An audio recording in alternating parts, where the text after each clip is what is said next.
Rockets looking for 9 straight series, tied at 39 wins apiece. And early on, UT already up 10-0 when Andrew Clare loses the ball right there. Kadar Holloman comes up with the recovery, and that will set Toledo up. Eli Peters right here throws to Deontay Johnson across the middle. He scores from 7 yards out, 17-0 Rockets. But the Falcons respond. Here, Andrew Clare, he takes off 60 yards to the house. He'll be virtually untouched. Bowling Green gets on the board, and it's 17-7. And BG wasn't done, down by 10 here until Jarrett Daggy finds Clare, who takes this one down the sideline for the score. 61-yard touchdown connection, 24-21 UT at the half. And they don't call it the Battle of I-75 for nothing. But in the fourth quarter, it was all Springfield alum Bryant Kovac, one of his 3 touchdown runs here, all coming in the final 10 minutes of the game. Rockets roll 52-36, the final. Really proud and happy for them because, you know, as I told them down there, it's very difficult to win college football games. Obviously, this is a rivalry game. Obviously, everybody thought this was going to be a one-sided win on the outside, and everybody tried to make it that. It doesn't put any pressure on the other team. That puts more pressure in our locker room, and I thought our kids handled it really, really well. It's amazing. I mean, to go 9 straight, these college wins, Coach Kenner just said down there, no matter who you're playing, are hard to come by. And everybody kind of thought maybe this BG team was going to be a walk in the park for us because we won that. No game is. And I was just excited to see this team and happy to see this team come out in that second half and really just put it all together. Well, we committed to it. And early on, we were able to get some movement. And then from that point, I pretty much just took my script away and was going to run the ball downhill until they singled those guys up and gave us an opportunity to make some plays. We made a step forward in execution today, tackling. I could say this is our new standard. This is how we're supposed to be playing.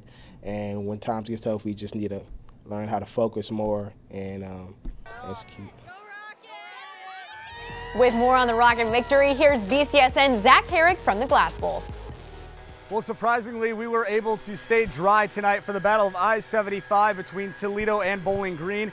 It was Rocket quarterback Eli Peters getting his first career start after a concussion to Mitch Guadani last week.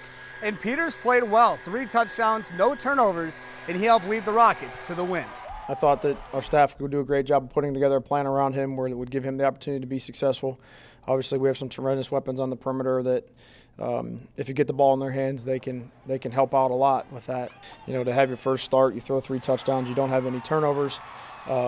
You know, like I said, with a couple drops in there, I thought he was pretty dang good tonight. It definitely feels good to, you know, send these seniors out the right way. And, you know, my preparation each week, it doesn't change. You know, even if I'm not declared the starter or not, I still prepare like I am. A game plan for us to help us win 9 straight. Mitch practiced late in the week. It's kind of my deal here that if we don't get a full Wednesday or enough out of you on Wednesday, that we're probably not going to at least start you. I think our medical team did an excellent job of getting him ready to go, and obviously he wouldn't have had a chance to play if he wasn't right. But I wasn't going to, you know, roll him out there and have a chance to lose him for the rest of the year. And the Rockets were able to get the ground game going for the first time basically all season. Shaquille Seymour over 100 yards rushing. Meanwhile, Springfield alum Bryant Kovac with 3 touchdowns on the ground. It's a concentrated effort every week to run it. I mean, I think we had 44 carries and we threw it 35 times. That's a pretty balanced deal. That's kind of who we are. I said this when we found out he was going to be eligible. I think that guy flies under the radar a little bit around here in this building. He's a very selfless person. He's go to work really hard and do right for himself, but also do right for the football team. You know, to be honest with you, there's all those backs in that room are kind of like that. There's not a guy that's pounding his chest saying he needs the ball more. There's not a line outside of my office after the game with a stat sheet in their hand saying, why not me for this, or why didn't I do that?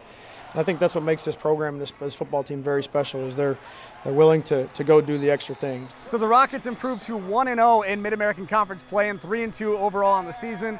But more importantly, the Battle of I-75 trophy stays right here at Larimer Athletic Complex for at least 1 more year. Reporting from the Glass Bowl, I'm Zach Herrick for BCSN.